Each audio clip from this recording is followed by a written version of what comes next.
Hi, ako nga pala si Kuya Ray TV, ang mapagmahal na ama at mapagmahal na asawa sa aking tatlong asawa. Chon! Panibagong araw na naman para bumiyahe kay Joyride at Angkas. Halina't samahan niyo ko sa aking journey bilang isang angkas at joyride rider.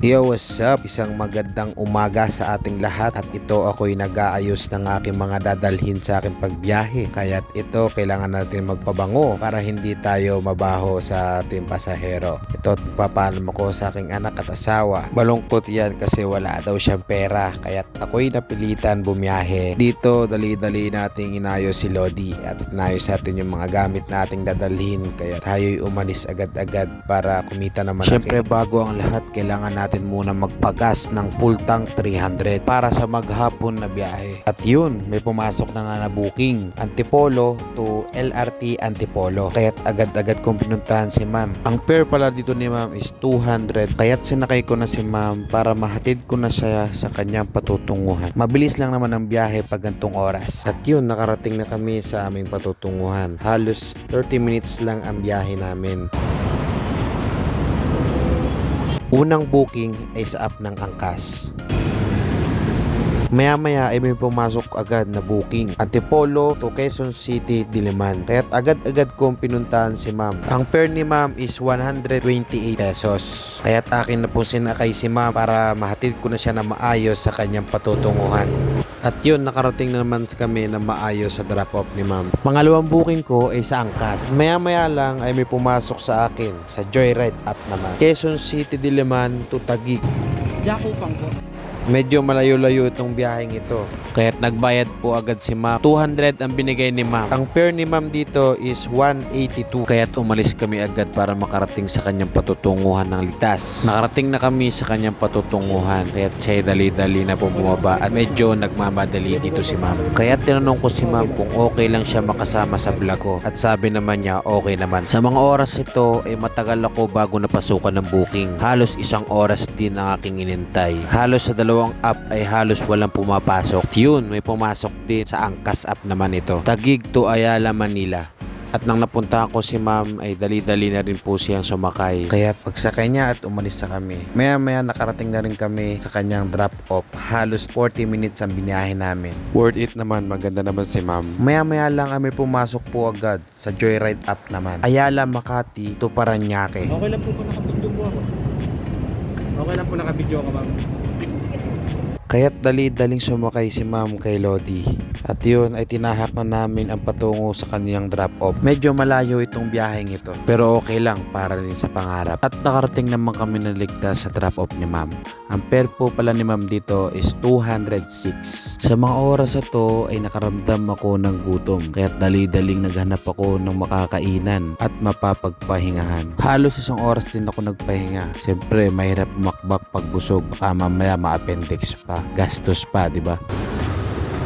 Maya-maya ay may pumasok agad sa akin na booking sa Angkas app naman ito. 337 ang fare niya. Paranaque to Project 4 Quezon City. Kaya't agad ko naman nahanap si ma'am. Medyo malayo to, long ride malala. Kaya't akin nang sinakay si ma'am para din makarating kami agad sa kanyang drop-off. Maya-maya lang ay biglang bumuhos ang ulan. Pero biglang tumigil din. Nakinig ako sa isang nagtatraffic enforcer na saglit lang daw yan, mamaya wala na. Kaya't aking hinubad ang kapote. At ayan na nga, bigla na nga bumuhos ang malakas sa ulan. Lintik na enforcer yan, nakinig pa ako. Kaya minsan, wag na wag kayong makikinig sa mga payo dahil minsan nakakasama din ito. At dito nakarating naman kami ng maayos pero napakatagal ng biyahe namin at napaka-traffic. At yun, pagbaba ni ma'am may pumasok agad na booking. Project 4 Quezon City to Tondo. Kaya't dali-dali ko agad pinuntahan. At ito napuntahan ko na si Sir. 197 ang rate niya. Kaya't pagsakay ni Sir ay dali-dali rin kami umalis. Hindi ko na-record ang pagbaba ni Sir dito pero salamat pa rin Sir sa pagtangkilik. Pagbaba ni Sir ay napasukan ako sa Joyride. Delivery ito. Fruits ang i-deliver. Binondo to Makati. 160 nga pala ito. Kaya't agad ko kinuha yung i-deliver ko. 160 pala ang rate nito. Sa mga oras ito ay nagulat ako dahil biglang kinancel ng nagpa-deliver yung booking. Kaya't dali-dali kong tinawagan yung nagpa-deliver dahil sayang din naman ang effort ko na itali ko na yung prutas niya. Pero nagkasundo naman kami, daling ko na lang sa kanyang drop-off yung prutas niya. Pero yun lamang ay hindi ko alam yung drop-off. Kaya't tinanong ko sa kanya kung ano yung location na pagdadalhan ng prutas. Kala ko may uuwi akong prutas eh. Sayang. Halos 30 minutes sa biyahe ay nahatid ko naman na maayos sa mga prutas niya. At dito nagsorry si ma'am dahil kinancel niya dahil nag-book daw siya ng Grab. Ay hindi daw nakakancel sa Grab kaya kinancel niya yun sa akin. Pero para sa akin okay lang naman. Siyempre alam mo na. Sa mga nagtatanong kung ano yung sinabi kong alam mo na, sa aming mga rider na lang yun. Halos 30 minutes bago kumukuha ng booking na to. Makati to Pasig City. Sa Joyride app nga pala ito.